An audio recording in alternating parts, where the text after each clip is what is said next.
You can see how the color palette that you pick will work on that UI kit, right? So you just hover and you can see the colors being used in real time. And then you can, of course, randomize this. You can click on a specific palette and, copy the colors from there. But yeah, this functionality that just shows you how it looks like in a real environment is pretty cool. So that's Muesli Colors by Envision. Then we have Web Gradients. This is a website that I use frequently whenever I want to get some really cool gradients. There's a bunch of them pre-made, and you can copy each color individually, or you can copy the CSS and just use it in your project. Another source for getting color inspiration is Dribbble. So for example, I can open a Dribbble shot, and if I scroll down, I can find the color palette that's being used here. And I can download this as an ACO file. I believe this is for Photoshop. And I can also click on an individual color, and that's going to search like all the shots that contain that color, or probably something similar to that color. Pretty cool. And finally, one last suggestion here. If you're using Mac OS, there is an app called Color Snapper, and it's a really cool app. You set a shortcut. Mine is Command-Option-C, and it brings up a system-wide color picker, which I can then use to pick any color I want from my screen. And that gives me by default a CSS hex, like so, but I can choose the format from this list. I can grab RGB, RGBA, HSL, and so on and so forth. So that's Color Snapper. It's a paid app, and it only works on Mac OS, but it's really, really cool, very helpful. All right, so with that out of the way, let's take a look at some key takeaways. Colors can have different meanings in different scenarios or different cultures. Color harmonies allow you to easily create a color palette. A complementary color palette will give you the most contrast, while a monochromatic one will give you the least contrast. Use Adobe Color to explore color themes or create your own. Okay, so now that you know how to work with color and how to create a color scheme, let's take that knowledge and apply it to our project. Coming up. All right, so now we're in the realm of UI design. We have a project brief, a wireframe, and a pretty clear direction of where we need to go. Now, our job is to create a design based on that wireframe. And the easiest place to start with is a color scheme. So let's go ahead and create that. I'm in Figma, and I renamed the initial page to Assets. And this is where I'm going to keep everything that's color related, typography related, and so on. So to get started, let's settle on the primary color. For that, I'm going to jump back to my project brief, and I'm going to pick a color from this logo. And I can either go with, the orange, maybe the more yellowish, or I can go with this pinkish purple kind of color. So let's go ahead and sample one of these two. I think I'll go for this one, right? So here I'm just going to create like an oval, just make it 160 by 160, and I'm going to paste in that color. So this is a starting point, and I'm going to open up the color picker. And I think I want this to be a bit more towards red.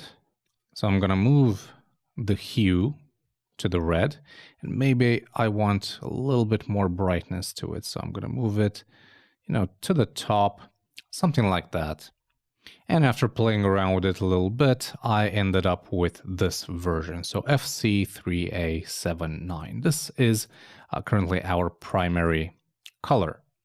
So in Figma, we can actually create a color style. We can click these 4 dots here, click plus, and we're going to call this primary. So now every time I have another element that I want to apply that color to, I can simply click here, select it, and it's going to be the same.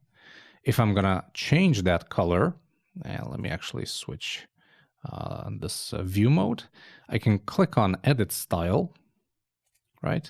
And I can update it to whatever other value I want. And that's going to update all the other elements that use that color. It's a pretty sweet functionality. But for now, we're going to stick with this one, FC3A79.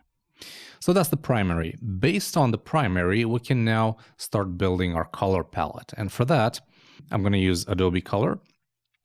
So I'm going to jump in here, paste that in, and I'm actually going to use an analog harmony rule because I feel that using colors that are closer to our primary on the color wheel is going to be a good thing. First of all, because the logo's colors are pretty much like that. They're all using kind of an analogous color harmony. But also, if you remember the color theory or the meaning of color, right? These that we see here are, oriented towards red, orange, so they represent energy, and you can use them to draw attention. And this works really well with the kind of website that our client, Robert Fox, is trying to create. So I'm going to use this color scheme, and I will grab this kind of reddish orange as my secondary. So let's copy that. Let's duplicate this one, and let's unlink, paste in the new color, and then we'll create another color style called secondary. Awesome. Now I'll also be creating a gradient between these two colors. So under fill, I'm going to choose linear. So we go from this color to this color. So we go from the secondary to the primary, and let's make sure this is 100%. And also let's make the gradient from left to right, like so. And let's rename this, or actually let's create a style which will be called brand gradient. Awesome. So now we have the primary, secondary, and then a gradient. At this point, you can go further than that and create, tertiary colors, picking these or variations of that color. But for me, for this type of website, I think just primary and secondary colors are more than enough. Now, let's turn our attention to the grays, because this is super important. Grays will basically be used for text and other elements, but mainly for text. So it's really important that we get it right. One thing I would advise against doing is to use pure black. So if you go this, and you plan on using that for text, that's a big no-no. Pure black is just, it contrasts too much and it just doesn't look good. Instead, what you can do is use a darker gray, something like this. Just tone it down a little bit so that it's not too harsh on the eyes. Now, what I also like to do is mix a gray with my primary color and have that as my resulting black color or gray color. So essentially, I'm creating a tone of my primary color. A couple of ways to do that. First of all, I can go to the color here and just mix this directly like so, with black and with white. So mix it with gray, basically, until I get to the desired result. Or something else you can do is you can duplicate this on top of itself, fill it with pure black, and then reduce the opacity to 80% or 90%. It really depends on how much black you want to mix into this.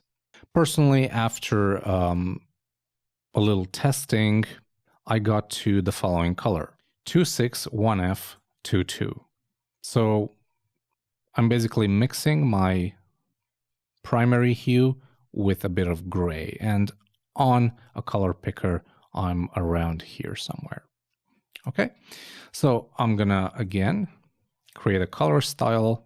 I'm gonna call this black, and then I'm gonna duplicate this to create some variations. And the first variation is gonna be 75%, and I'm gonna call this black 75. The next one is going to be at 50%, and I'm going to call this black 50. And we'll do the same 25%, black 25, 10%, black 10, and then finally 5%, black 5. So what this allows you to do is, first of all, have a great selection of color styles you can always edit and apply to multiple elements, but also it saves you the trouble of searching for tints of the same color later on during the design process. So for example, if you want a piece of text to be more muted, well, you can just simply choose black 50 or black 25. If you want to create like a line separator, you can use the black 5 or black 10 color. All right, so they're right here, easy to access. And if at some point you decide to change the underlying color, it's really easy to do as well. You just edit, for example, black 50. If you want to choose a different one, just change its hue from here. It's going to keep its transparency, and because it's a color style, that change is going to be reflected on all the elements that are using it. And finally, I want to create let's call it a contextual color for errors, because we have forms, and maybe in those forms at some point we'll have to display an error message.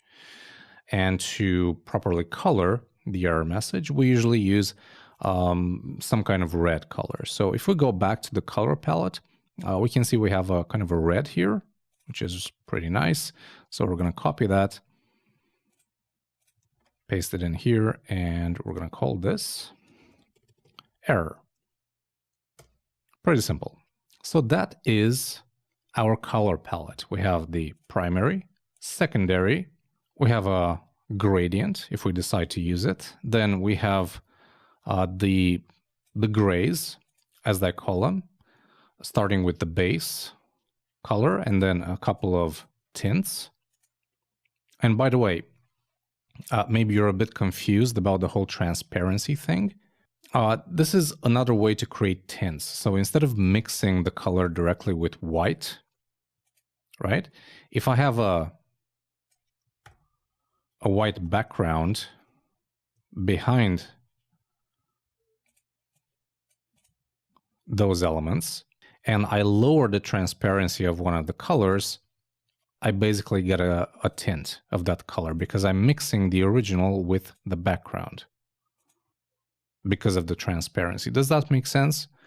If not, leave a comment down below and I'll try to explain this again. But when creating tints for this type of color, you can also do it the old-fashioned way. You can open up a color picker. Let's say we have this color, and we want to mix in some more white, well, you can simply, drag